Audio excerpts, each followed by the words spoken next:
تعرف الاهلي والزمالك محتاجين كام بطوله عشان يتعادلوا مع بعض؟ الاهلي محتاج واحد كونفدراليه بس علشان الزمالك مع اتنين والاهلي مع واحد بس، لكن الزمالك علشان يعادل الاهلي محتاج 30 دوري ممتاز لان هم معاهم 15 واحنا معانا 45، وكمان عايز 12 بطوله سوبر مصري لان الاهلي معاه 16 والزمالك معاه 4 بس، ومحتاج كمان 10 كاس مصر لان الاهلي معاه 39 وهم معاهم 29، وكمان 7 دوري ابطال افريقيا لان الاهلي معاه 12 وهم معاهم 5 بس، وكمان 3 سوبر مصري لان الاهلي معاه 8 وهم معاهم 5 بس. يعني الزمالك متفوق على الاهلي في الكونفدراليه بس هم معاهم 2 واحنا معانا 1، لكن الزمالك محتاج 61 بطوله عشان يعادل الاهلي في كل حاجه، وده مستحيل انه يحصل.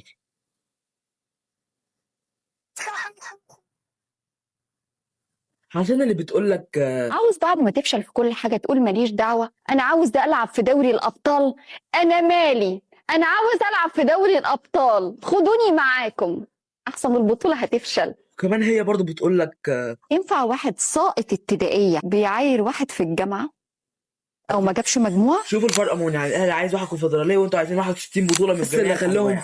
بس هم اللي خلاهم يشمتوا فينا الموسم دوت هو الاداره ديت، ولو عايزين تعرفوا ليه اتفرجوا على الحلقه ديت عشان هي مش واخده حقها الصراحه.